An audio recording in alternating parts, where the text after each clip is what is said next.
ये एक काल्पनिक कहानी है और दिल को गहराइयों तक छू जाने वाली। एक बार स्वर्ग में विचरण करते हुए कृष्ण और राधा एक दूसरे के सामने आ गए। विचलित से कृष्ण, प्रसन्नचित से राधा। कृष्ण सकपकाए, राधा मुस्कुराई। इससे पहले कि कृष्ण कुछ कह पाते, राधा बोल उठी, कैसे हो द्वारिकाधीश। जो राधा उन्हें कान्हा कान्हा कहकर बुलाती थी, उसके मुख से द्वारिकाधीश का संबोधन कृष्ण को भीतर तक घायल कर गया। फिर भी किसी तरह अपने आप को संभाल लिया उन्होंने और बोले राधा से, मैं तुम्हारे लिए आज भी वही कान्हा हूं। तुम तो मुझे द्वारिकाधीश मत कहो। आओ बैठते हैं। कुछ मैं अपनी कहता हूं, कुछ तुम अपनी सुनाओ। सच कहूं राधा, जब जब भी तुम्हारी याद आती थी, इन आंखों से आंसुओं की बूंदें निकल आती थी। राधा बोली, मेरे साथ ऐसा कुछ नहीं हुआ। न तुम्हारी याद आई, न आंखों से आंसू बहा, क्योंकि हम कभी तुम्हें भूले ही कहाँ थे। जो तुम याद आते, इन आंखों में तो सदा तुम ही थे। कहीं आंसुओं के साथ निकल न जाओ, इसलिए रोते भी नहीं थे। कान्हा, प्रेम से अलग होने पर तुमने क्या खोया, इसका एक आईना दिखाऊं तुम्हें। कुछ कड़वे सच प्रश्न सुन पाओ तो सुनाऊं। कभी सोचा है इस तरक्की में तुम कितने पिछड़ गए। यमुना के मीठे पानी से जिंदगी की शुरुआत की और समुद्र के खारे पानी तक पहुंच गए। एक उंगली पर चलने वाले सुदर्शन चक्र पर भरोसा कर लिया और 10 उंगलियों पर चलने वाली बांसुरी को भूल गए।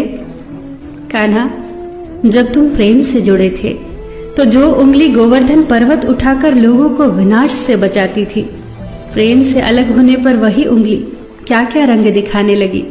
सुदर्शन चक्र उठाकर विनाश के काम आने लगी। कान्हा और द्वारिकाधीश में क्या अंतर होता है बताऊं? कान्हा होते तो तुम सुदामा के घर जाते, सुदामा तुम्हारे घर नहीं आता। युद्ध में और प्रेम में यही तो फर्क होता है। युद्ध में आप मिटाकर जीतते हैं और प्रेम में आप मिटकर जीतते हैं। कान्हा, प्रेम में डूबा हुआ इंसान दुखी तो रह सकता है, पर किसी को दुखी नहीं कर सकता। आप तो कई कलाओं के स्वामी हो, स्वप्न दूरदृष्टा हो, गीता जैसे ग्रंथ के दाता हो, पर आपने ये क्या निर्णय लिया? आपने अपनी पूरी सेना कौरवों को सौंप दी और अपने आप को पांडवों के साथ कर लिया। सेना तो आपकी प्रजा थी, राजा तो पालक होता है, उसका रक्षक होता है। आप जैसे महाज्ञानी उस रथ को चला रहे थे जिस पर बैठा अर्जुन आपकी प्रजा को ही मार रहा था।